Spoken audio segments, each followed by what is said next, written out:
Je te dis, le fond du problème, c'est que tous ces gens-là, mais c'est quoi son métier? Qui? Barthélémy. Maire de Dakar? Non. En dehors de ça, je dis tous ces gens-là Lan que mooy tu vois, métier. tu les enlèves de la politique. Maanaam amuñu métier. Non, mais tous ceux qui sont autour, tu les enlèves de la politique, ils n'ont plus de métier. Et tu es en train de leur enlever le pain de la bouche. Un pays, il ne fonctionne pas comme ça. Le plus dangereux de ce pays, ce n'est pas les autres, c'est Amadou Ba. Amadou Ba, c'est le fossoyeur. Moom ak Macky Sall, ils ont pillé ce pays. Et ce type est en train de vouloir passer comme un homme propre parce qu'on ne l'entend pas. Les gens te disent dafa yaru. Faut que gis mi ngi sol lu weex. Regardez ce qui s'est passé au Prodac. Tu penses que les am Prodac mën na am te Amadou Ba du ko yëg? Tu penses que les surfacturations qu'il y a eu mën na am te Amadou Ba du ko yëg? Il nous parle du PSE. Koo wax mu ne la Amadou Ba est le père du PSE. Xam nga PSE lu mu leen jëriñ? Rétrocommission. Maanaam Tout mooy marché bu mag boo am. Waaw. da ngay ñëw si jox la xaalis ci suuf. Comment tu peux comprendre koo xamee ne musul nekk entrepreneur, musul nekk industriel, musul donn tey moo gën a riche Macron, tey moo gën a riche Obama, tey moo gën a riche Biden. ci richesse bi ci lan nga ko natt oui. Enfin, ce qui se dit tous les jours, et il a jamais pris la peine de démentir. waaw man Il loolu a moom qu'à- man il loolu a- il moom a entre pris- entre nous def na ma problème. Il lu a tax pris- Amadou Ba lu ne la ñu koy waxal enfin accusation bu ne génn na fi mais Amadou Ba le voilà calme sera stoïque il ne parle pas. Mais parce qu'il ne peut pas parler. mais lu tax moom Parce wax qu'il ne non parce que mënul wax parce que li ñu koy jiiñ dafa nekk dëgg ci moom na génn a wax.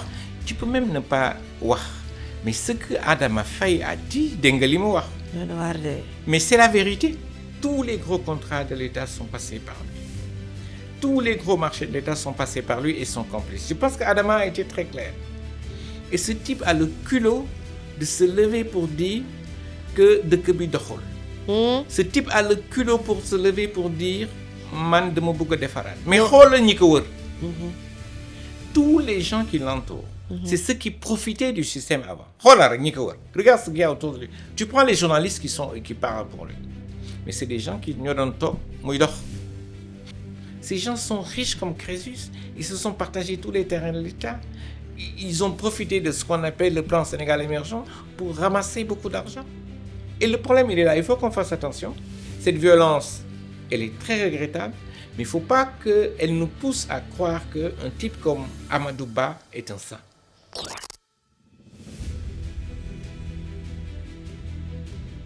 dal leen ak jàmm ci seen émission bu bees face à la nation ñu ngi am mbégte di leen nuyu di leen ziar bu baax di leen wax ne namoon nañu la te xam ngeen ne ñun si seen i yitte ak seen i soxla rek la ñuy nekk saa su nekk donc merci à tous les internautes de Sene People rawatina nag ñi nga xam ne ñoom ñooy suivre émission face à la nation duñu ko raté benn yoon ñu ngi leen di nuyu bu baax di leen ziar di leen màggal et puis surtout di leen dalal ak jàmm ci numéro bu bees ndax bi la yoon ki nu dalal gan gu mat dalal la gan la goo xamante ne itam ñi nga xam ne en tout cas suivre nañu trajectoire am naw nañu ko ci parcours bi nga xamante ne jot na ko am mais au-delà de tout cela politiquement parlant c'est quelqu'un bi nga xamante ne ay kàddoom am na portée fu ko nit di déglu loolu moo tax émission face à la nation wax naa leen ne ay ndaanaan rek la ñu ciy dalal ñu ciy remercier nag ñi nga xam ne saa su nekk par la magie du clic dañuy permettre ñu am ay vues yu bari te noonu la di leen liker di partager émission bi bu jotee rek ngeen tàmbali ko seetaan partout dans le monde entier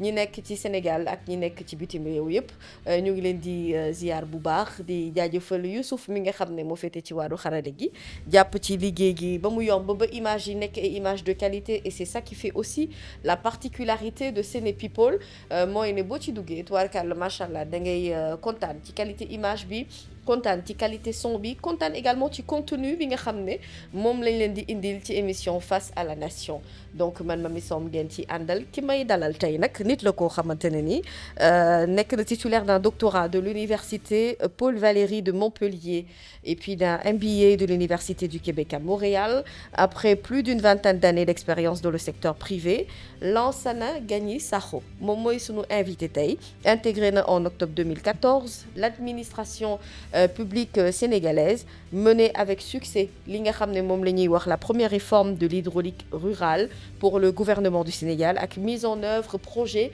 yu bare bari yoo xamante ne dans le domaine de l'assainissement xam-xamam la ginnaaw gi spécialiste en management public investir na aussi lu bëri ci stratégie modernisation administration africaine formulation projet pour les administrations publiques et j'en passe ndax bëgguma ko catu waaye moom mi itam bokk na ci premier représentant résident du CAVI au Sénégal am na parcours boo xamante ne am na ko itam ci wàllu li nga xamante ne moom mooy direction générale dinañ ko aborder ak moom mais également ci wàllum politique donc sunu gan tey gisal ngeen seen bopp ne ndaanaat la Lansana Gagny Sakho moom la ñuy dalal ci émission Face à la Nation maa ngi lay nuyu di la ziyaar Sakho sax nu ñu koy taggee. nañu wax Sakho Wakane. Sakho Wakane wala Sakho Buuru Ngalam. wala Sakho Buuru Ngalam. waaw ah yow nag maa xam nga ne kon noble nga ci réew mi ñu ngi lay nuyu bu baax di la dalal di la bàyyi nga nuyu ak internautes yi ñuy seetaan ci émission Face à la Nation. merci Mamy jërëjëf kontaan naa trop ñëw fii waxtaan parce que. nit àdduna day tollu moment boo xamee ni surtout suñu dëkk fi mu tollu foog nit ñi wax fan la ñu tollu fan la ñuy bëgg jëm fan la ñuy gisee réew mi. kontaan naa trop aussi et je suis agréablement surpris parce que da nga gëstu mais li ci manqué tuuti rek mooy nit boo mën ci gis. moment précis day am ci sa dund nga ne dama bëgg dellu jàppale sama réew. loolu moo tax bi ma demee jaar-jaar yu bëree ba pare ma ne kat réew mi ñoo ko bokk. ku nekk daf ci war a dugal loxoom. motivation première pour man mooy maa ngi màggee Gueule Tapée. fii école sénégalaise laa jàngee bourse ak li ma mënti am yëpp école sénégalaise moo ma ko jox donc day moment précis ba nga naan li ma am yëpp naa ko bàyyi ñëw jàppale sama réew.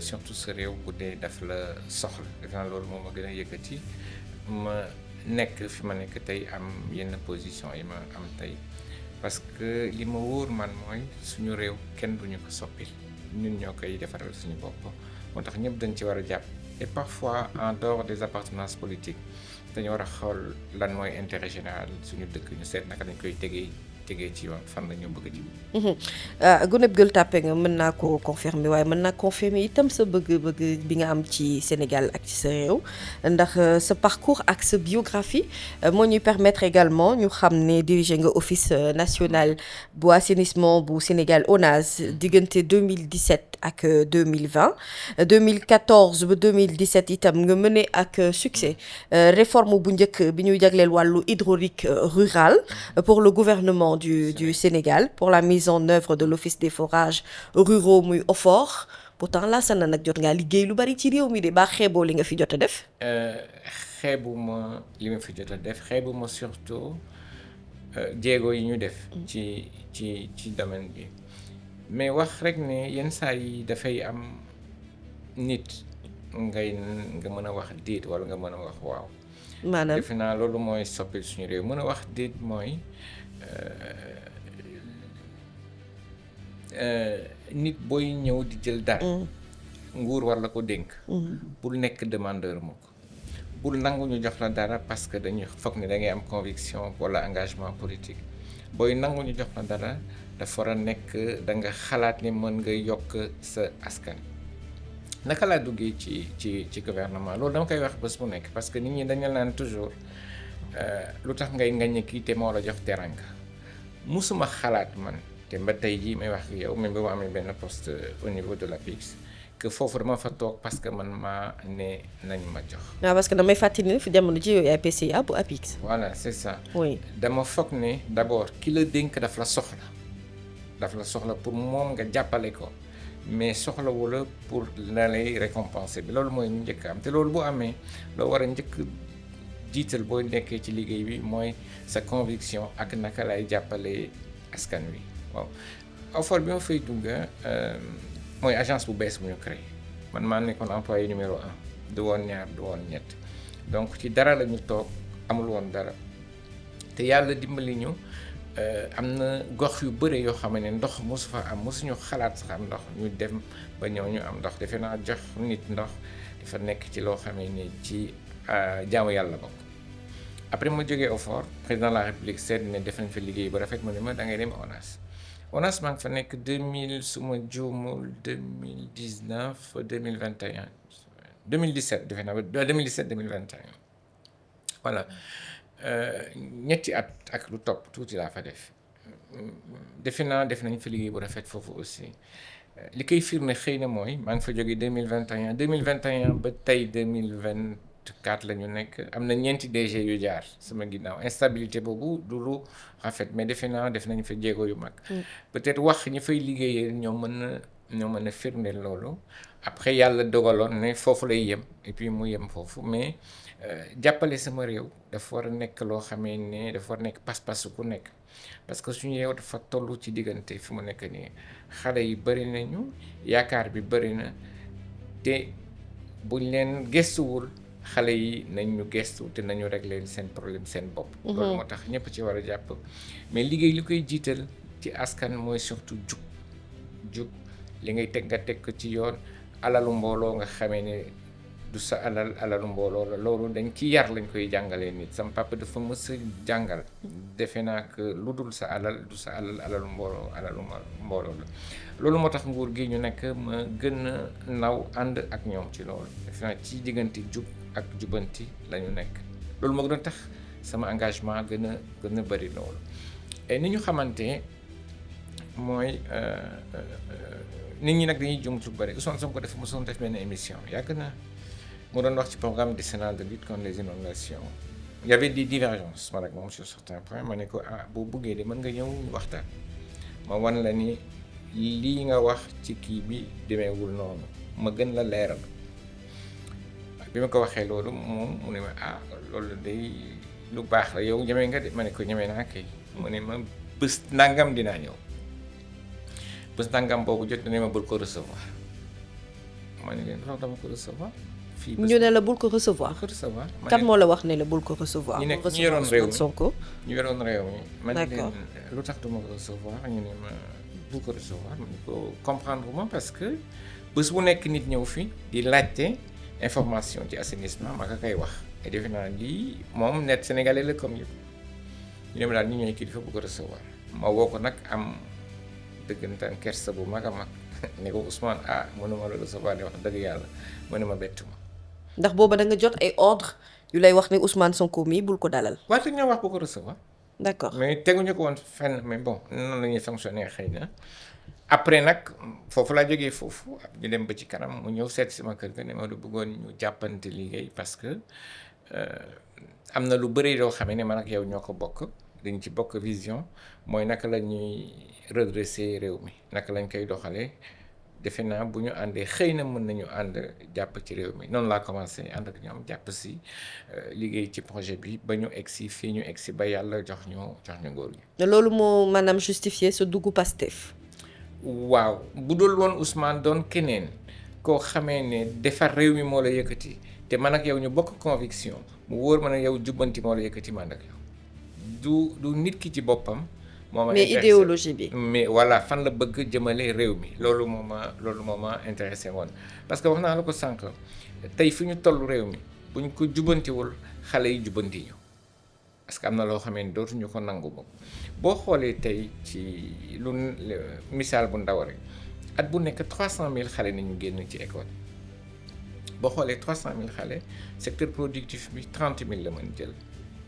ça veut dire at bu nekk am nga 270,000 xale yi taxawaan te defe naa vision bu ma amoon moom bu ñu demee ba ci kanam xëy na dama ne yëpp du sotti de mais dina tane mais aussi teg ci yoon wane jéego yu leer defe naa ci loolu la ñu jub loolu moo gën a tax ma ànd ak Ousmane après yàlla dimbali ñu jor nguur gi mu ne ma dama bëgg nga toogal ma APIX enfin non président de la République puis ma dem di jàppale ki nekk APIX pour ñu mën a jubanti réew. super alors nouveau PCA bu APIX dinañ ci ñëw incha allah balaa émission bi di jeex nga wax ñu li nga fa fekk ci travaux yi fan nga toll ak li nga xamante ne moom mooy perspective d'avenir yi mais Lansana Gagny Sakho dama bëgg ñuy ñëw ci wàllu actualité politique. jamono ji ñu weesu way fan. ak li ñuy jot a dund ci contexte politique bi mooy ay violence yu doy waar ñu seetlu xew-xew yi nga xamante ne moo am Saint-Louis te li ko jiitu Koungheul ak yeneen i localité moo am ay nit ñoo xamante ne ni parce que dañu doon yuuxu wala di tudd baatub Sonko ñu ni caravane sàmm sa kàddu daf ci am ñoo xam ne dañ leen a attaqué maanaam ñoo xam ne dañoo fekk askan wi ay commerçant ay liggéeykat ak ñoo xamante ne ci seen activité bopp la ñu nekkoon ñii ñu dóor leen ay jaas yi ñii ñu jamati leen ba mu jur violence bu doy waar. ñu seetlu colère Ousmane Sonko en tant que leader du parti Pastef mu wax ni képp koo xamante ne nii am na acte de violence bu ñu def ci yow na nga ko tontu proportionnellement par rapport ak dayo bi ni mu toll.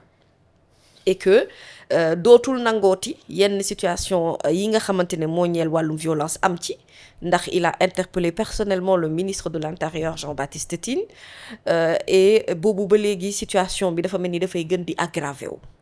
tey jii boo dee jàngat kaddu Ousmane Sonko yooyu balaa may ñëw sax ci kaddu opposition bi la après Barthélémy Diaz aussi tontu na mais violence électorale bi ou préélectorale bi nga xamante ne moom nga seetlu pour yow lan moo koy justifier et est-ce que mënuñu woon def campagne boo xamante ne du am benn tache de sang boo xamante ne dañ ko ciy noté.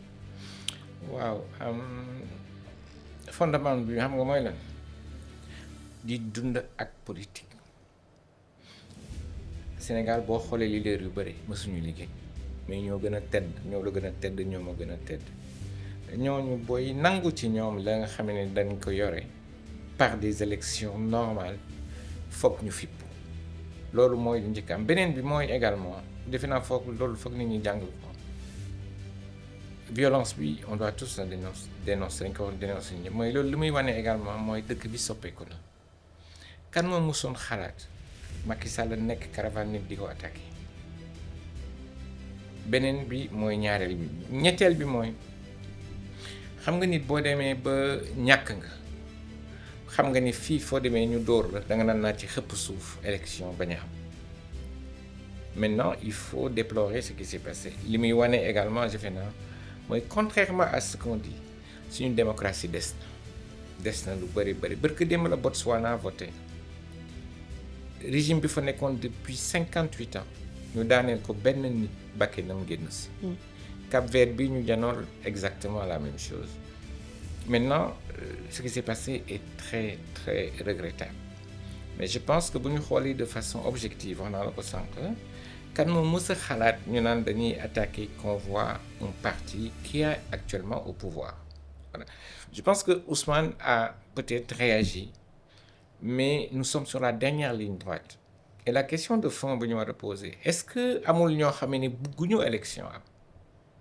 yow da nga jàpp ne beneen coalition bi bëgguñu élection am ndax bu ñu demee dañuy lajj wala. non dañuy lajj c'est clair mais rien ne justifie. oui tey rien ne justifie que ñuy attaquer le convoi de Pastef. avant kan moo doon attaquer élection présidentielle yi ñu doon génn kan moo doon jël ay nervis c'était le parti au pouvoir c'était le parti au pouvoir qui utilisait les forces de l'ordre pour attaquer ici on attaque le parti au pouvoir qui essaie c'est la deuxième fois du fii attaqué nañ ko Koumpentoum xaw ma Koungheul encore. Koungheul on l'a attaqué à Koungheul ku wax ne ku tudd fii turu Ousmane Sonko jaar fu bon. maanaam sonkorisation bi. Voilà. avec les propos de Barthélémy Diaz quand il est allé voir Bougane Gueye Dany bi ñu ko jàppee en détention te Tambacounda. voilà c'est ça mais loolu ku ko defoon démb defe naa bi fi Macky Sall la nekkee tey kenn waxatul lu ci jëm ça c'est clair voilà maintenant ce qu'il faut moi je pense qu'il faut qu'on aille à des élections le jeu démocratique se clarifie après maintenant nag nit rek la ku tooñ citoyen on doit pas faire d'exception à la règle ku tegewul ci yoon dañ la war a teg ci yoon c'est-à-dire loolu tant que réglé wuñu ko et que les gens dañuy sentir qu'il y a un climat d'impunité du ñu génn ci lii yow violence bi nga wax mais il y a autre chose moi qui m'inquiète beaucoup plus dans ce pays. mooy lan. c'est les propos d'un certain Tahirou Sarr c'est-à-dire aujourd'hui on parle de soi-disant souverainisme on est en train loolu moo gën a graaw lii sax ñuy gis. Tahirou Sarr lan la wax lu dangereux. Libanais du fi accouché il faut contrôler les cartes de séjour sénégalais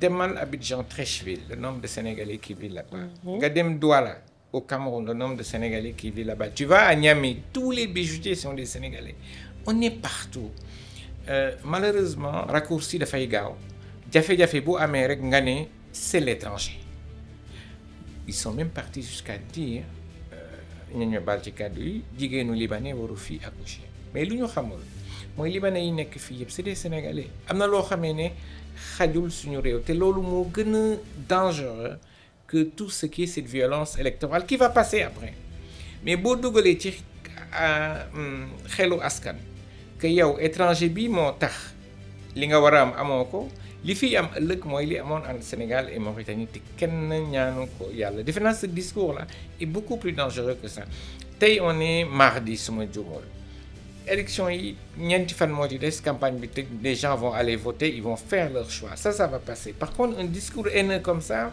dafay rester parce que nit bu nekk ci jafe-jafe nga koy gëmloo bés bu nekk ne étranger bii kat moo tax que yow li nga am waroo ko am dafa doy waar te defe naa loolu toute la classe politique daf ci war a d'accord beneen bi mooy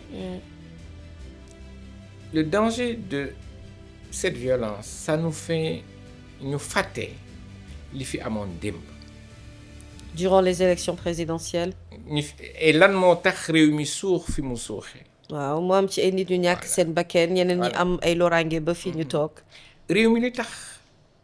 ñu fal Diomaye dañuy jël alal réew mi di ko pasari ku wax ñu ne la ràpp ci kaso bi et cetera ñi doon def loolu ñu ngi fi tey ils sont en train de vouloir passer comme des saints comme des sauveurs mais li ñu dal tey ci dëkk bi ñooñu ñu ngi fi toog aujourd'hui parce qu'il y a la violence ñoom ils sont en train de vouloir se faire passer comme des saints il faut que les Sénégalais soient très très vigilants par rapport à ça li fi amoon démb jógee gu fi boo jëlee nit jiital ko nga jox ko 54% ne ko dama bëgg nga jubbantil ma sama réew defe naa président de la république li muy teg fii ba tey dal na xel ci man ci li ma gis mais réew kenn du ko jubbanti ci benn at déedéet kenn mënu ko parce que trajectoire bi dafay métti parce que dafa laaj des changements de fond mais defe naa li ñu teg président de la république fii ba léegi defe naa war na dal xelu nit ñi que ëllëg xëy na réew mi dina tane bu ko yàlla bëggee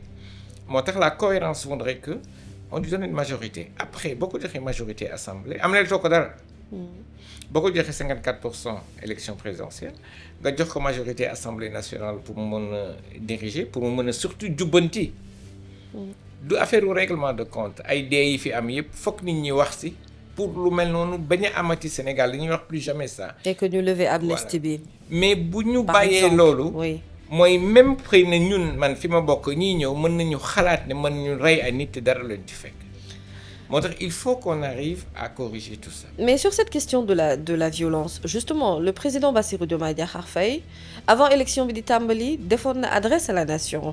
pour wax ni. ci élection yi ñu jëm nañ ci am plus de responsabilité parce que boobu déjà fekk na tàmbali nañu violence verbale bi amoon na fi maintenant ñu dem ci beneen niveau muy violence physique mais est-ce que dans tout ça aussi le ministre de l'Intérieur Jean-Baptiste Tine est-ce qu'il a su prendre les responsabilités qu'il fallait pour mu accompagner candidats yi ak sécurité bi nga xamante ne xëy na amaana état moo leen koy jox mu bañ a doon seen sécurité bopp beneen bi mooy ñu assurer la sécurité des personnes et des biens parce que une fois que Ousmane Sonko a parlé on a vu automatiquement que waa BIP dem nañu am ñu ci jotatee ci sécurité yi nga xamante ne ñoo doon ànd ak waa Sàmm Sa Kàddu d'ailleurs fuuy boo xamante ne wane na ay vidéo yu wër les réseaux sociaux yu am ay armes yu am ay pompe à gaz yu am ay jaas yi épée ak yeneen est-ce que contrôle beeg fuuy boobu je veux dire cette action n'est pas venue tardivement. Je dirais pas qu'elle est venue tardivement je pense ak li ñu jàll. personne ne pensait que lu mel noonu mën na amaat Sénégal je pense que c'est ça kenn ñaawlu woon jot ne lu mel noonu ak ce qu'on a traversé avec tous les morts qu'on a eu tout ce qui s'est passé kenn mënul woon xalaat ne lu mel noonu mën na amaat Sénégal. ça c'est la première chose la deuxième chose on a la sànq am na ñoo xam ne ils ont rien à perdre ils savent qu'ils ont déjà perdu les élections bu doon seen sago élection du am. Maintenant, avec ce qui s'est passé, les gens qu'on a pris, c'est qu'il faut aller jusqu'au bout. Gis nga État warul wane faiblesse dans tous ses compartiments. Avec ce qui s'est passé, les gens qu'on a pris la main dans le sac, il faut aller jusqu'au bout. Amul acharnement politique là, amul parce que c'est un journaliste qu'on doit pas le garder, mais il faut aller jusqu'au bout. am na loo xam ne waratul am Sénégal mooy nit ñi lay gaañ wala nit ngay ñàkk sa bakkan à cause de ton appartenance politique loolu dafa war a jógee complètement. Je ne pense pas que le ministre de l'Intérieur ait tardé à réagir. Non. Quand on m'en a parlé hier, je dis non, mais ce n'est pas possible. Avec tout ce qu'on a vu, ça ne nous a pas servi de leçon. Il y a quand même un gros problème. Mais il faut qu'on arrête ça tout de suite. Oui, mais est-ce que c'était pas prévisible aussi avec les propos de Barthélémy Diaz quand même yi nga xam ne ñëpp gis nañu ko yàgg naa am attitude bu ni mel en réalité est-ce que waruñu woon séntu ni dëgg-dëgg bu nu ko arrêté wul woon wala bu nu amul woon ay garde-fou situation bi ni mel Sénégalais yi dinañ ko dund malheureusement encore une fois. Même bu ñu waxee moom da doon wax rek mais même pendant les élections présidentielles et tout il faisait que parler. Mais il n'avait jamais, il n'est jamais passé aux actes, en réalité. Il n'est jamais passé aux actes. Mais je te dis, le fond du problème, c'est que tous ces gens-là, et c'est quoi son métier? Qui? Barthélémy. Maire de Dakar? Non, en dehors de ça. Je dis, tous ces gens-là, tu les enlèves de la politique. Madame, amuñu métier. Non, mais tous ceux qui sont autour, tu les enlèves de la politique, ils n'ont plus de métier. Et tu es en train de leur enlever le pain de la bouche. Un pays, il ne fonctionne pas comme ça. Maintenant, ce qu'il faut, c'est que l'État doit aller jusqu'au bout. C'est-à-dire, l'État doit aller jusqu'au bout. Tu prends quelqu'un flagrant délit, mais il faut aller jusqu'au bout. Tant qu'on aura une justice à deux vitesses, parce que cette personne a une notoriété, parce que cette personne est un leader politique, parce que cette personne est un journaliste, il fait ce qu'il veut, demain on le relâche. Ça ne marche pas. Ce qui s'est passé à Tamba avec Bougane, si c'était un citoyen lambda, moi je peux te dire que peut-être qu'on ne l'avait même pas encore jugé. Et je pense qu'il y a eu des problèmes à ce niveau. Il faut aller jusqu'au bout, arrêter ça. On ne peut pas construire un pays dans ces conditions-là. Les Sénégalais ont eu le président là à 54%. Et puis Et pourquoi maintenant il faut se poser la question, pourquoi ils attaquent Ousmane Sonko? Lu tax ñuy attaqué Ousmane Sonko. Du moom toute l'opposition c'est pas gratuit. mais justement pourquoi Ousmane Sonko mooy cible bi moom laa bëgg a wax kay. parce que lan moo tax ku jóg moom ngay attaqué moom ngay sànni xeer moom ngay xas moom ngay enfin on dirait que y a que Ousmane Sonko dans ce pays. Il y a deux raisons. waaw la première am na ñoo xamee ne dañu foog ne Ousmane Sonko moo leen xañ seen teranga parce que moo leen gagné. xam nga ci ay nit wala. mais tous les gens de APR et tous les gens de APR et PDS qui sont ensemble, toute la clique de Barthélémy, ils savent que si Barthélémy, je veux dire moins, parce que lui, quand même, c'est Ousmane qui a fait qu'il est maire de Dakar. Mais il sait ce qui va se passer. Ouais, mais ça, il dit ce qu'il veut. Mais non, ce qui va se passer, l'autre volet dont je te parle, moi, il y a élection, il va les enterrer. Ils savent qu'ils sont morts politiquement, donc ils n'ont peut-être même pas intérêt, ils veulent peut-être même pas qu'il y ait des élections. Et moi, je ne serais pas surpris que si... Voilà, là par contre, je pense que le ministre de l'Intérieur doit être au courant.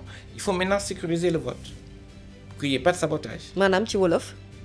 Il faut que nous ayons élection pour le jour des élections. D'accord. Et là, je pense que le ministère de l'Intérieur sait à quoi s'attendre. C'est un homme prévenant. Mais man, li ma la wax ak defe naa loolu le ministère de l'Intérieur kenn xalaatul woon ne Sénégal mën na am violence actuellement ak li ñu dund yëpp barka dem bëgg dem. Mais il faut qu'on aille aux élections. Les Sénégalais sont assez matures pour dire qui lay àndal qui lay àndal. C'est ça le problème de fond. C'est dommage. J'espère que nous dundaat vraiment ay crise post-électorale ou pré-électorale comme dañu ko dundee woon ci élection présidentielle yi parce que ce qui s'est passé sans lui doy na waar vraiment les images sont extrêmement violentes ci ñi nga xamante ne dañu koy seetaan et puis ñi ci gaañu yëpp nag ñu ngi leen di ñaanal yàlla ñu jóg ak jàmm yàlla may leen wérgu yaram ndax politique du violence que c'est parfois politique aussi fii la c'est de l'intelligence dañuy utiliser xel yi te bañ a di utiliser doole bi du dëgg beneen bi ci topp mooy Lansana Gagny Sakho Adama Faye def na ay sorties de li mu jot a wax nag bari na ci président Sall wax ko ci ancien premier ministre actuel candidat aussi ci élection législative yi Amadou Ba am ay secret yu bari yoo xamante ne dévoilé na ko ci dafa mel ni seen naa sa réaction quelque part de. waaw gis nga xam nga sànq wax naa la violence bi. waaw mi ngi nëbb ñi nga xamee ni ñoo gën a dangereux. Président de la République mënul sàcc te ministère des Finances n'est pas au courant. Le ministre des Finances ne peut pas voler ne peut pas voler sans que le président soit au courant. Adama a parfaitement raison. Le plus dangereux dans ce pays, ce n'est pas Barthélémy Diaz, ce n'est pas un autre, mais c'est Amadou Ba. Hein? Le plus dangereux de ce pays, c'est pas les autres, c'est Amadou Ba. Amadou Ba, c'est le fossoyeur. Moom ak Macky Sall, ils ont pillé ce pays. Et ce type est en train de vouloir passer comme un homme propre parce qu'on l'entend pas. Les gens te disent dafa yaru. Faut que gis mi ngi sol lu weex. Regardez ce qui s'est passé au Prodac. Tu penses que les am Prodac mën na am te Amadou Ba du ko yëg? Tu penses que les surfacturations qu'il y a eu mën na am te Amadou Ba du ko yëg? Il nous parle du PSE. Koo wax mu ne la Amadou Ba est le père du PSE. Xam nga PSE lu mu leen jëriñ? Rétrocommission. maanaam Tout mooy marché bu mag boo am. waaw da ngay ñëw si jox la xaalis ci suuf. Comment tu peux comprendre koo xamee ne musul nekk entrepreneur musul nekk industriel musul donn tey moo gën a riche Macron tey moo gën a riche Obama tey moo gën a riche Biden. non Et c'est mais un richesse bi simple si lan nga ko fonctionnaire. natt ci këram bi am ascenseur wala Non, pas ci këram bi am ascenseur, tout le monde parle de ses richesses. richesse bi ci lan nga ko natt oui. Enfin, ce qui se dit tous les jours, et il a jamais pris la peine de démentir. waaw man Il loolu n'a moom qu'à- man il loolu a- il moom a entre pris- entre nous def na ma problème. Il lu a tax pris- Amadou Ba lu ne la ñu koy waxal enfin accusation bu ne génn na fi mais Amadou Ba le voilà calme sera stoïque il ne parle pas. Mais parce qu'il ne peut pas parler. mais lu tax Mais moom parce wax qu'il ne non parce que mënul wax parce que li ñu koy jiiñ dafa nekk dëgg ci moom na génn wax. Tu peux même ne pas wax mais ce que Adama Faye a dit dégg nga li mu wax. doon waar de Mais c'est la vérité et c'est exactement ce qui se passe. Ces gens ont les pots de pillé ce vin. pays. Aujourd'hui ouais. dëkk ñetti yëf la laaj suñu mooy lekk jàng ak faju. Pendant 12 ans, cet individu a été ministre des Finances pendant 8 ans. Tous les gros contrats de l'État sont passés par lui. Tous les gros marchés de l'État sont passés par lui et son complice. Je pense qu'Adama a été très clair. Et ce type a le culot de se lever pour dire que dëkk bi doxul.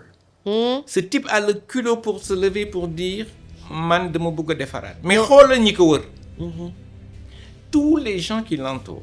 C'est ceux qui profitaient du système avant. Xoolal rek ñi ko wër. Regarde ce qu'il y a autour de lui. Tu prends les journalistes qui parlent pour lui. Mais c'est des gens qui ñoo doon toog muy dox.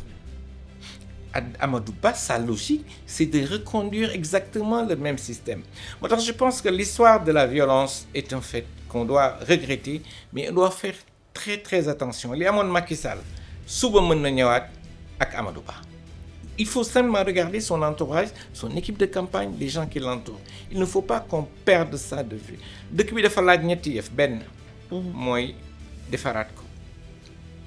Defaraat ko dafa ànd ak leneen aussi mooy boole xol yi parce que dañu demoon ba affaire waaso am fi loolu on peut pas le nier beneen bi mooy teg loo xam ne mooy bonne gouvernance te loolu tant que amu fi quels que soient les efforts que nous ferons dara du génn moo tax je pense que dimanche bii di ñëw bi ñuy voter c'est un tournant très important ou bien ñu dellu ci fi ñu jóge woon li ñu fi bàyyi woon mooy ñuy luubal xalalu askan wi dala leen di fekk te dellu ci loolu mooy voter la liste Macky Sall PDS ou voter Amadou Ba. Il faut le dire, Barthélémy et sa clique, c'est le moindre mal. ah mais Amadou Ba moom par contre argumentaire bi nga xamante ne moom la ñu mujjee dégg d'ailleurs mu avancé ko mooy ne Sénégal soxlawul vision 2050 et que Sénégal li mu soxla mooy ay actions yoo xam ne jooni dañ ko fiy teg dafa jàpp ne 2050 horizon bi dafa yàgg pour des Sénégalais qui ont souffert comme quoi moom quand il était Premier ministre le peuple sénégalais n'avait pas autant souffert. Mais on n'a jamais volé autant d'argent dans ce pays quand il était Premier ministre. Je pense que c'est la réponse qu'il faut lui donner. Ce pays n'a jamais été autant pillé quand lui était Premier ministre, quand il était ministre des Finances. Xam nga lan mooy taux d'endettement 80%. mooy fukk yu nekk juróom-ñett yi ay bor la ci li nga am ci alal. Mais ça c'est lui, c'est personne d'autre que lui. En fait, c'est ça qui est dramatique, c'est que ñii defe naa dañuy yàpp Sénégalais yi foog ne ñun amuñu xel.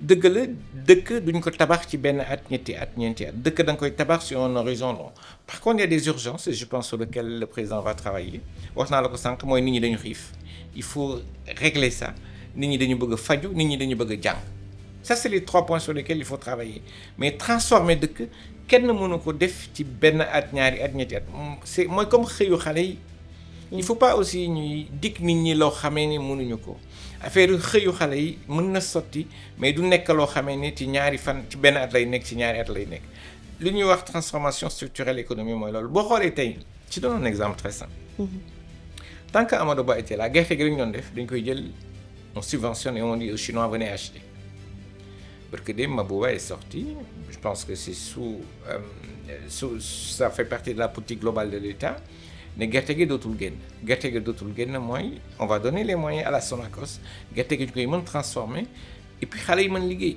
boo xoolee Diourbel boo xoolee Lindiane boo xoolee Lindiane à Ziguinchor mais ces villes n'existent plus parce que ces gens ont fait le choix de dire que gerte nañ ko jaay muy génn réew mi ça c'est un exemple parmi tant d'autres buy wane ne réew mi bëgg nañ ko jubbanti mais ça va prendre du temps kenn du ko def teg moo tax Amadou Ba est très mal placé pour wax affaire il a été pendant 8 ans ministre des Finances et on a vu ce qui s'est passé dans ce pays on n'a jamais volé autant d'argent entre lui et son complice et je pense que Adama a été très clair. Et même en termes de vol sax Adama nous parle aussi que le Sénégal am na diamant Maître Moussa Diop waxoon na ko fi à un moment ñu xaw ko fee xot-xotal sonal ko ci mais il revient pour nous dire que diamant am na fi et que ñu ngi koy exploiter pendant que ñun suñu or bopp sax waa Kédougou bi nga xam ne fa la or bi di jógee gis nañu ne bokk nañu ci askan yi nga xamante ne ñoo gën a sonn. Finalement il y a beaucoup de secrets yoo xamante ne dafa nekkoon ci suuf mais pourquoi Adama Faye choisit ce moment-là pour que mu génn di nu wax loo xamante ne xëy na amaana ça fait des années noonu lañ doon fonctionner. Je pense que les gens ne suivent pas Adama. Adama a toujours été constant. Adama Faye a toujours été constant dans ses propos. Regarde-le il y a 1 an, 2 ans. Il a toujours été constant dans ses propos. Moi, je ne crois pas forcément que c'est une histoire de famille.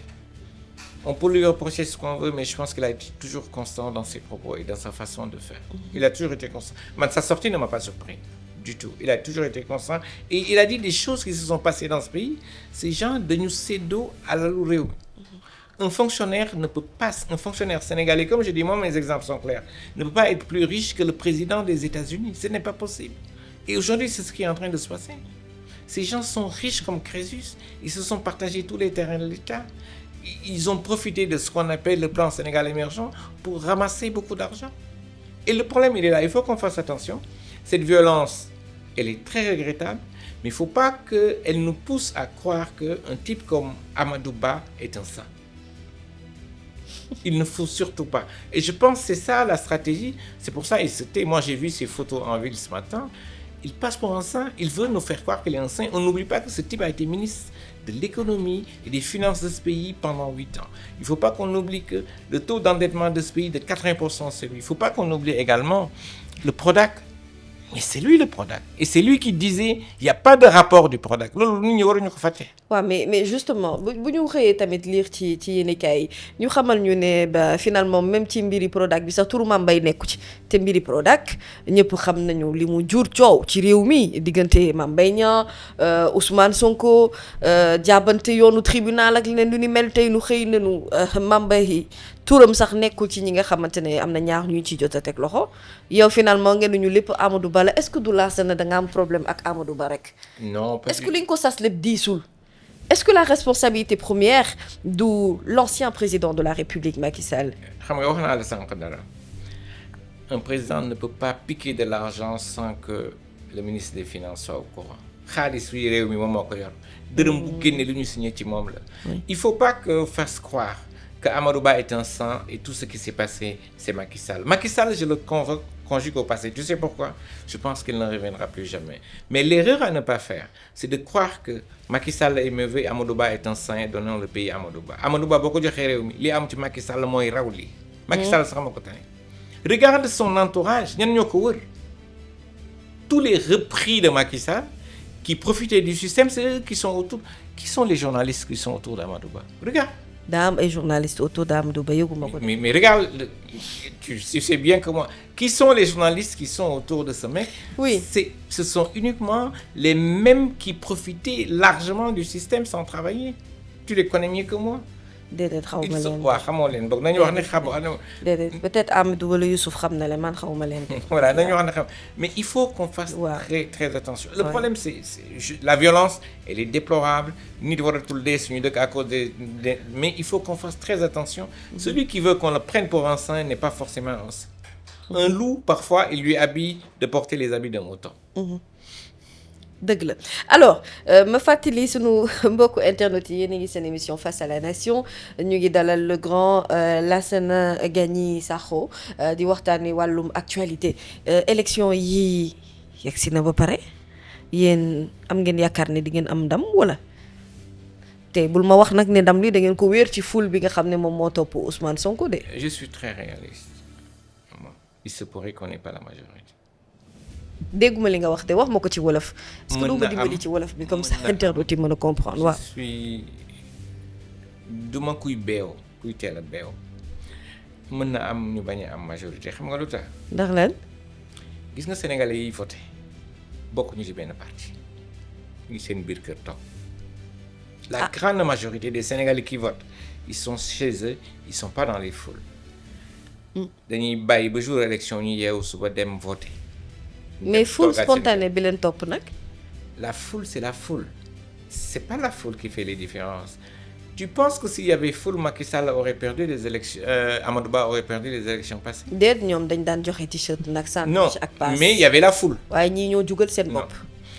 Man je peux te dire une chose ma conviction profonde est que les 54% des Sénégalais qui ont voté pour le président Diomaye les 70% bokkuñu ci benn parti ñu ngi toog seen biir kër. c'est les apolitiques. c'est les apolitiques ñu ngi toog seen biir kër yeewu xool lan mooy am ñu dem voter ñëw toogaat seen kër et je pense que ces mêmes personnes ont la lucidité de savoir fan la ñu bëgg seen réew dem moo tax il faut qu'on fasse très attention dans nos analyses.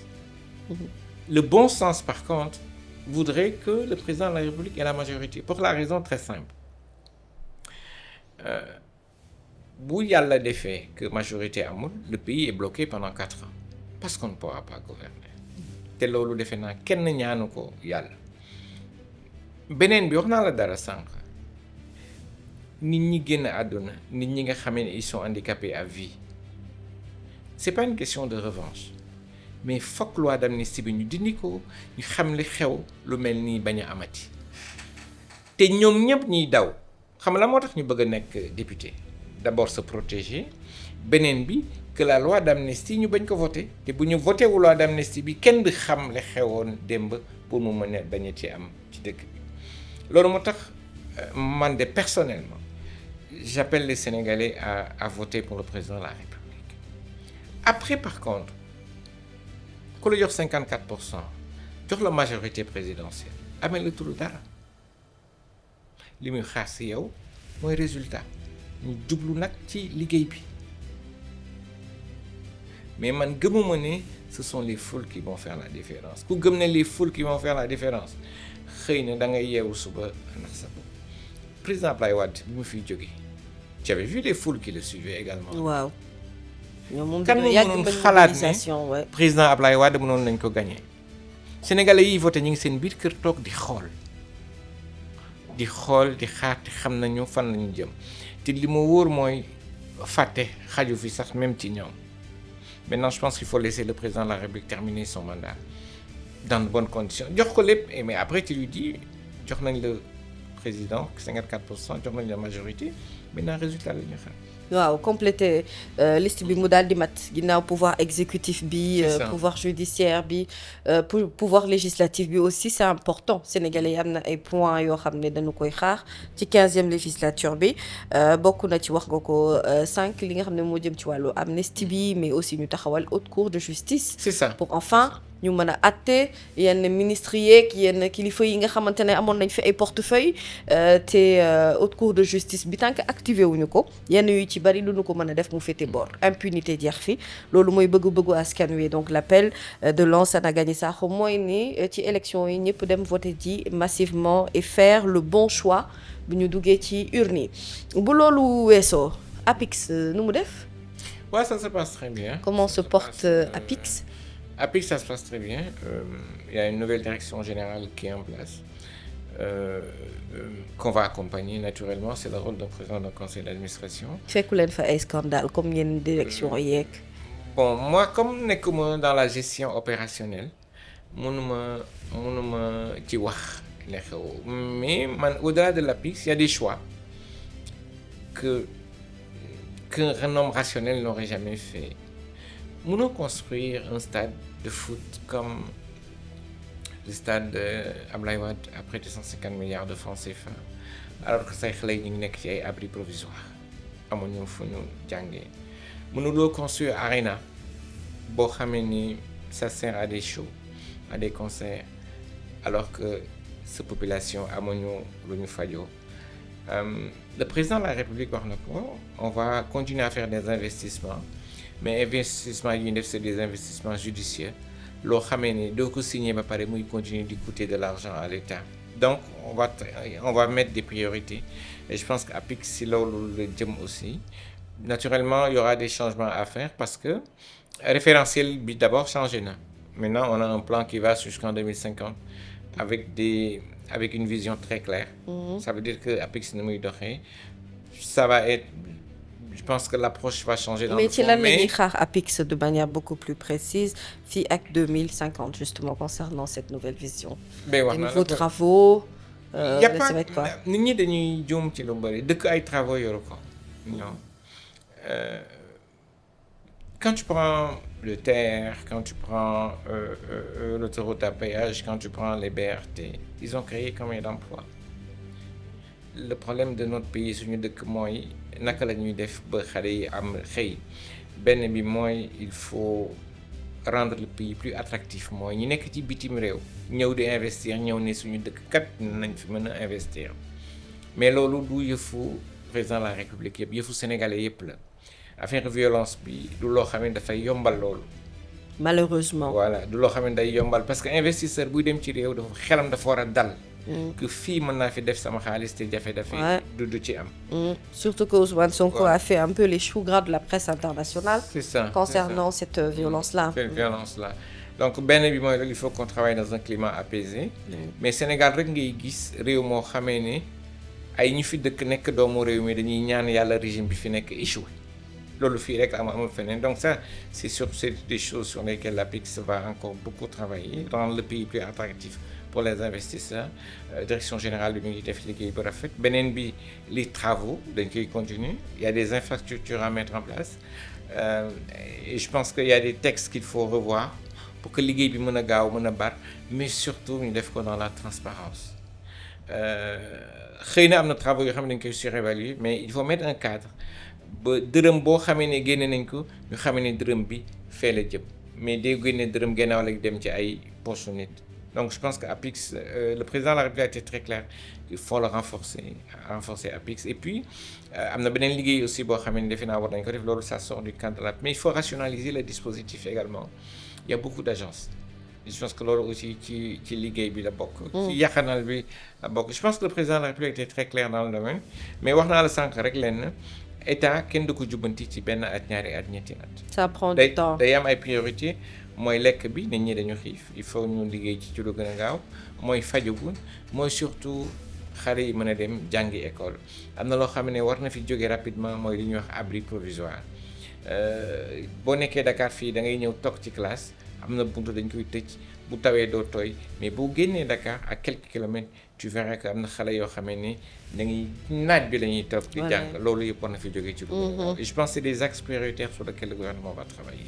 D'accord feebar faju éducation bi mën a yomb et accessible à tout le monde mais également ñu réfléchir à des investissements beaucoup plus intelligents lui permettre ñu mën a réduire le taux de chômage des jeunes voilà donc je pense qu'on a fait le tour xanaa la dernière question ma lay laaj rek mooy fu mu nekk nii yaa ngi Pastef ba bokkoo ci ñi nar a transhumé après wala fii ak suba xamagoo la cay xew on revienne sur ça sur cette question de transhumance oui moi je pense fondamentalement ce qui est en train de se passer c'est pas de la transhumance boo koy def da ngay jóge fii ñëw fii parce que da ngay xaar ñu jox la dara gëmuma ne man dans ma conviction profonde que tous les maires qui ont dit dañuy ñëw jàppale Pastef que xamoon nañu li mbuxum mi am ci dëkk bi entre Amadou Ba et Macky Sall on peut pas dire aux gens vous n'avez le choix que de rester avec Macky Sall ou bien Amadou Ba bu ñu fàtte ne les maires ont été élus par des populations donc ils ont la même légitimité qu'un président de la République ils ont le droit de dire ki lay jàppale beneen bi mooy dëkk boo koy defar waruma xool kii bokk na ci man wala kii bokkul ci man da ngay jël koo xamee ne mën na la dimbali sa réew jëm kanam nga teg ko et parmi ces gens am na ñoo xam ne xam nañu seen liggéey xam nañ naka la ñuy jàppale réew mi. Sénégalais yi après élection yi xam nga lu ñuy laaj du ñu laaj mu kan ngeen tegoon dañ leen laaj ban résultat ngeen def. C'est clair. moo tax il faut qu'on soit beaucoup plus ouvert, qu'on soit beaucoup plus souple. Moi, je n'ai aucun problème. Quelqu'un qui était chez Macky Sall, s'il est très bon, il n'y a pas de raison de ne pas le prendre. C'est ça la véritable rupture. Il faut aller chercher les Sénégalais, les meilleurs, partout où ils sont. Tu leur dis, venez travailler pour nous. Parce que dëkk du politique moo koy defar liggéey moo koy defar te dañu dem naxasaay réew mi ba nga xamee ne fi mu nekk ñëpp foog nañ ne mën nga am xaalis mën nga tekki te doo liggéey. Pour moi, c'est pas du tout de la transhumance. Ce sont des gens qui ont le droit d'avoir une autre vision, qui pensent qu'ils peuvent aider ce pays, qui disent de ñëw fii laa bokk. Mais pourquoi, mon Dieu, ñu bëgg ne ñii dañu war a dem ànd ak ñële. Et même les gens de Pastef qui parlent de ça, je ne suis pas d'accord avec eux. Pas du tout d'accord avec eux. Ce pays, bu dee le principe de base bu ñu d'accord ñun ñëpp xam nga mooy lan dañ ko war a defar. C'est pas parce que da nga ànd ak Macky Sall que da nga bon. C'est archi faux. Il y a des gens qui sont très bons parmi eux. Moi, j'en connais qui sont très bons, mais qui n'ont jamais touché un franc. Est-ce que tu penses que ces gens, on doit les enlever? C'est pas mon avis. Wax naa la sànq bu ñu fàtte dara bu ñu amee majorité sénégalais yi xam nga lu ñuy laaj ëllëg loo leen fi def te quelle que soit la pertinence d'un plan soo amul nit pour defar la ko tous doo ko am à la fin de la journée. C'est pour ça que je pense que pour man c'est pas du tout de la transhumance, c'est des gens qui ont le droit d'avoir un avis, de dire qui l'a jàppale. Moi j'ai reçu le maire de Pâle. Il est venu me voir un certain gars. On a discuté ensemble. Il n'a jamais touché un franc. J'ai parlé au maire de Ngaï, qui était à la Banque africaine de développement au cadre. Tu penses que ce type, parce qu'il a été maire, il a été élu par Benno Bokk Yaakaar, il doit dire réew mi ni muy doxee sama yoon nekku ci ñi laay àndal. Ce type, il y a des maires qui sont propres, qui sont des travailleurs. Et nous avons besoin de ces gens. Dëkk xam-xam ak liggéey moo ko yor defe naa loolu bu ñu ko defal suñu bopp on risque d'avoir de grosses surprises. dëgg la jërëjëf Lansana Gagny Sakho amoon nañu mbégte lool dalal la s'il y a peut-être un dernier mot boo xamante ne bëgg nga ko wax askanu Sénégal yi lay seetaan allez-y vous êtes face à la nation. waaw dernier mot bi muy wax mooy dimanche bi di ñëw dañuy voter. Suñu dëkk dafa nekk su tournant bu important boo xamee ne waruñu ko luppee lu tax waruñu ko luppee mooy gis nañu ñu ñàkk seen bakken pour ñu teg président de la République Bassirou Diomaye Faye man sama conviction personnelle mooy ñi ko fal du waa Pastef rek mooy sénégalais yu bëri ñoo xam ne dañu bëggoon changement am léegi lii am dimanche bi mooy choix boobu ñu def dañ ko war a consolider wala dañ ko war a infirmer man sama xel bu gàtte de mooy dañ ko war a consolider dañ ko war a consolider parce que dañu bëgg réew mi soppeeku dañ ko war a consolider parce que dañu bëgg suñu doom yi mën a tekki suba bañ a dem di jël gaal yi. moo tax ma xalaat ne majorité dañ ko war a jox président buñ ko joxee nag léegi après bu ñu génnee ci ñeenti at yi ñu seet sénégalais yi defe naa am nañu fayda boo xamee ne. bu ñu génnee ci lii mën nañu tànn mais bu ñu juum mukk loolu xam nga ni ñu koy waxee ci wolof un loup il peut s'habiller en mouton pour wane ni moom moo jub mais li am ci réew mi ba ñu nekk ci lii mooy dafa am ñoo xam ne dañu luubal alal réew mi ministre des finances mënoo ko nekk je ne fais pas de fixation sur Amadou Ba mais kenn mënul comprendre ku mel noonu gën a riche Macron ku mel noonu gën a riche Biden ku mel noonu gën a riche Obama. Un simple fonctionnaire koo xamee ni donnuloo xaalis koo xamee ni mosoo nekk industriel nañu def attention beneen bi mooy c'est un changement de génération boo xoolee dëkk bi ñi am 35 ans ils représentent 80% de la population man ak samay moroom ñi nga xamee ni ñëpp am nañu ëpp 55 ans lu doon yoon mooy ñu dem toog parce que dañu lajj ñu jël réew mi jox ko ay xale yi mooy ñi fi nekk ñooñu mën yor réew mi bu ñu mënoon jël seen yeneen moroom bu kenn juum la 14 defe naa liste bi ñu war a voteel bu ñu cohérent bi mooy liste Pastef les patriotes parce que ñoom la ñu jox réew mi jox ko président Bassirou Diomaye Faye nañ ko jàppale kon li mu ñu dikk mu mën ko teg ci yoon kàddu yooyu laa leen am maa ngi leen di gërëm leen sant merci. waaye grand doo mag nag dégg nga loolu moom duma ko nangu vraiment ça fa buuru galam doo mag nag loolu non yow il de jeune waaw. gis nga bëgg-bëggu xale yi. fi mu nekk nii. gëmuma ne ñun comprendre nañ ko. dañu nekk toujours sur des anciens schémas. qui marchent plus. les jeunes seen jàng ñooñu gën a xarañ fuuf léegi parce que ñun bi ñu doon jàng am na outil yu bëre yoo xamee ne amul woon. man lu ma wóor mooy bu ñu jëlee xale yi teg ci kanam mais tette leen aussi. parce que xale doo ko jiital bàyyi ko mu dem moom. waaw da nga ciitu njabootu kanaara la da nga leen di jiitu bu nekk ci seen ginnaaw. lu ma wóor mooy bu ñu jëlee xale yi teg leen. parce que jàng nañu fu ñu war a jàngee am nañu xam-xam bu ñu am nañu dem ci kanam. pendant 60 ans ñi yoroon réew mi boo leen gisee. ñu ngi doon sa ginnaaw. ban résultat 5 présidents yooyu yëpp ñu ngi sa ginnaaw waaw. ban résultat la ñu am ci dëkk bi. koy waxal Senghor. ñoom ñëpp. Senghor peut-être. Abdou Diouf la wala. non ñoom seen période passé na. waaw. passé na jàng bi yamatul. bëgg-bëggu xale yi yamatul. te xale yi gëmuma ne am na loo xam ne nañ ko ne di nangu ci réew mi moo tax ma ne la dañ teg seen moroom ñoom mën nañu waxante seen biir comprendre mais koo xamee ni mosoo liggéey politique moo doon sa liggéey toog muy dox nga bëgg loolu continuer loolu defe naa kenn waru ko nangu ci réew mi. jërëjëf jërëjëf Lansana Gagny Sakho gërëm nañu la sant bi bu baax. merci d'avoir accepté notre invitation sur Séné People. et puis yàlla defal la jàmm ci sa responsabilité yu bees yi ñu la dénk foofu la ci APIX nga xamante ne yaa fa nekk PCA yàlla defal la ci ndam lu kawe bu weesu sa njort vraiment c'est quelqu'un qui a un grand bagage intellectuel machallah et puis xam-xam bi itam sell na te yéene nga ko askan wi lay seetaan donc ñu gërëm la bu baax a baax xanaa beneen yoon bu ñu la invité waatee ci émission Face à la Nation di nga ñëw de. Ah mais bien sûr. ba neex na ba kontaan nga ci yow. Si on n'a pas souvent le temps. Oui. Malheureusement de rentrer dans les détails comme on l'a fait tout à l'heure. Oui. dugg wax te defe naa même indépendamment des élections. dafa laaj ñuy wax ak askan bi. dëgg la parce que lépp loo gis ci réew. éducation explication. pour nit ñi xam fan la ñu jëm dafa am solo pour ñu comprendre également surtout lan mooy intérêt général. ak intérêt personnel. Malheureusement dans votre métier c'est un peu très difficile. Maintenant, c'est difficile d'avoir des débats comme ça, où la personne a le temps d'exposer, d'expliquer.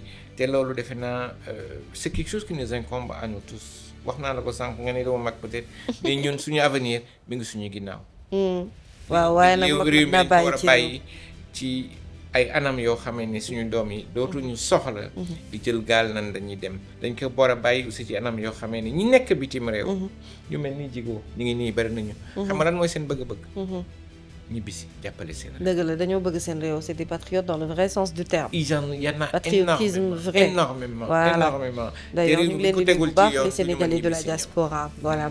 en tout cas merci beaucoup mag mën naa bàyyi ci réew. daan nañu wax naan en Afrique un vieillard qui meurt c'est une bibliothèque qui brûle. parce que dañoo soxla mag ñi pour construire ce pays.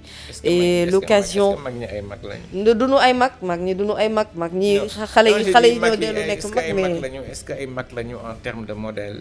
oui est-ce que ay mag lañu en termes ça aussi c'est une grande question. est-ce que waaw loolu beneen question loolu mérité na beneen émission parce que am na ay mag ñoo xamante ne wax dëgg yàlla duñu idole. waaw loolu moom d'accord naa ci bu baax a baax alors l'occasion de donner aux politiques de s'exprimer ça ce n'est pas moi. partie bu ndaw rek laa ci jouer mais en réalité c'est Séné People et c'est surtout cette émission Face à la Nation qui nous donne ce créneau là ñu war a jox cër sunu gan yi permettre itam ñu découvrir ñi ñooy ñan am na ñu bëri ñoo xam ne xëy na amaana yàgg nañu suivre ce parcours mais lu ci bëri dinañ ko découvrir ci émission Face à la Nation bi bu ñu la seetaanee donc ñu gërëm la bu baax sant la remercier aussi partenaires yi ma accompagné Bousso Bali Beauty mu ngi ci Grand Mbao donc elle m'a fait l'honneur de m'accompagner ci sama mise en beauté jàpp ci li nga xam ne moom mooy perruque bi et puis Beautiful Penda Bay Antalo pour le make-up et la coiffure qui a sublimé la perruque de Bousso ñu gërëm leen sant leen bu baax a baax a baax remercier Youssouf mi féete ci wàllu xarale gi Amidou Digo également pour la coordination de cette émission et toute l'équipe de Séné People. Merci à vous également nos internautes yi nga xam ne yéen a ñuy seetaan saa su nekk et puis on vous donne rendez-vous très prochainement sur Séné People dans Face à la Nation avec un autre invité. Merci.